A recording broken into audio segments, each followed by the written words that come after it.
Hello student, how are you? Now आज एक question, एक प्रॉब्लम आई है and the student ask this problem and please check और go through this question. The question is simplify. जो question है बेटे क्या है? सिंप्लीफाई √5 प्लस √3 अपॉन में √80 प्लस √48 माइनस √45 माइनस √27.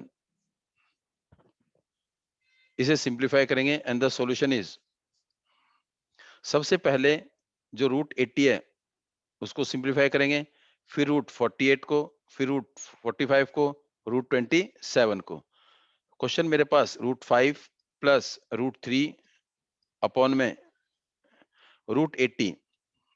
80 के फैक्टर बनाएंगे, 80 के प्राइम फैक्टर, 80 के प्राइम फैक्टर 2, 40 40 40 आएगा, 2, 20, 2, 10, 2, 5 आ जाएगा, और 5 और ये 1. तो अगर 80 के फैक्टर बनाएंगे तो 80 के फैक्टर क्या बनेंगे? 2 इंटू 2 इंटू 2 इंटू 2 इंटू 5, ये आ गया. और रूट में जो चीज दो बारी होती है उसे एक बारी बाहर लेते हैं, ये 2 बाहर आ जाएगा, और इसका ये 2 बाहर आ जाएगा. अंदर क्या बचेगा? 5 बचेगा. तो मेरे पास क्या गया? 2 2 जा 4 √5. तो इसका मतलब √80 मेरे पास 4 √5 आ गया. प्लस अब 48 के फैक्टर बनाएंगे, 48. अब 48, पहले 48 के फैक्टर बनाएंगे, 48 ये आएगा. 2 2 जा 4 4, फिर 2 से 1 2, फिर 2 से 6, फिर 2 से 3, फिर 3 से 1. तो इसका मतलब √48 को मैं कैसे लिखता हूँ? रूट 1 2 3 4. इसका मतलब 2 इंटू 2 इंटू 2 इंटू 2 इंटू 3, 1 2. तो इसका मतलब दो पेयर, एक पेयर ये, एक पेयर ये बाहर आ गया. बचा क्या? 3 3 अकेला है, अनपेयर है, इसे बाहर अंदर ही लिखेंगे. तो 2 को 2 से मल्टीप्लाई, 4 √3 आ गया. तो ये आ गया 4 √3 आ गया. ये मेरे पास क्या है? √48. अब निकालेंगे √45.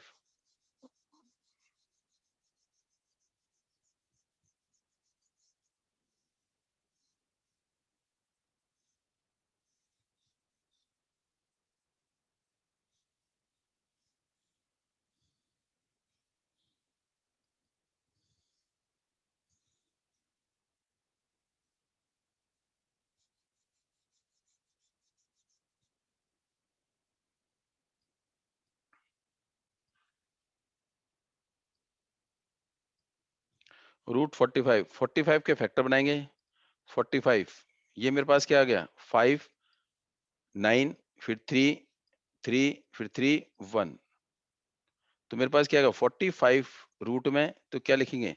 3 इंटू 3 इंटू 5, 3 पेयरिंग में, तो 3 बाहर आ जाएगा. बचेगा क्या? √5 यहाँ लिख दिया. तो ये भी कितना आ गया? -3 √5. और बचा 27. 27 के ही बनाएंगे. 27 3 9 लिखेंगे.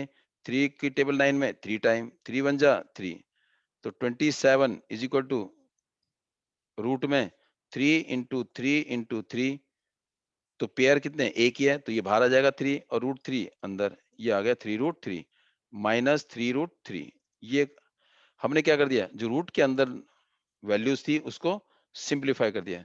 इसका मतलब सबसे पहले हम रूट को सिंप्लीफाई करेंगे, जितना हो सकता है उतना सिंप्लीफाई करेंगे, as simplify as we can. उसके बाद क्या करेंगे?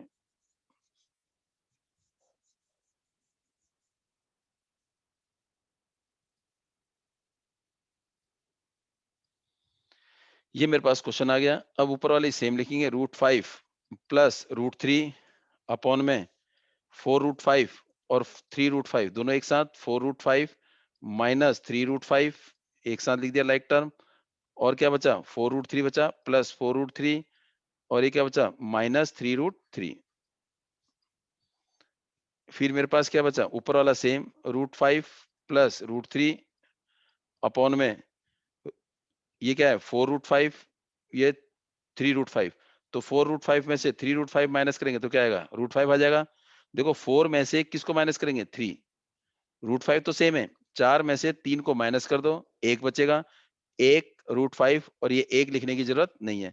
या आप ऐसे भी कर सकते हो, 4 √5 माइनस 3 √5, दोनों में कॉमन क्या आ गया? √5 कॉमन आ गया, बचा क्या? 4 माइनस 3, 4 में से 3 गया 1, तो क्या लिखेंगे? √5 लिखेंगे।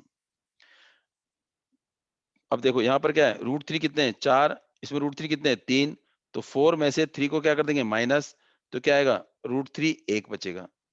और फिर भी अगर आपको डाउट हो तो आप ऐसे भी कर सकते हो, 4 √3 माइनस 3 √3, दोनों में कॉमन, √3 कॉमन आ गया, तो इधर क्या बचा? 4, इधर क्या बचा? 3, 4 में से 3 गया 1, और ये मेरे पास क्या आ गया? √3। तो हम ऐसे लिख सकते हैं, हम ऐसे इसको लिख सकते हैं। इसके बाद आगे सॉल्व करेंगे इसको। इसको सॉल्व कैसे करेंगे?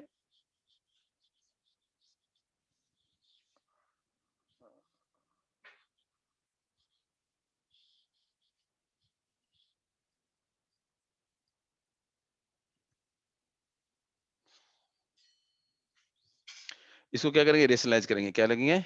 RF। RF mean rationalising factor. Rationalising factor है। RF क्या है? Rationalising factor. तो RF क्या होगा मेरे पास? RF इज इक्वल टू √5, ये किसका है? प्लस, ये तो दोनों बेटे कट ही गए, तो सीधा both are cut to each other, तो इज इक्वल टू क्या आएगा? 1 आएगा। It is, our answer is 1। तो इसे रेशनलाइजिंग फैक्टर करने की जरूरत है ही नहीं, सीधा आंसर आ गया। And this is your question and this is your solution. And now the question is over. यही आपका क्वेश्चन था।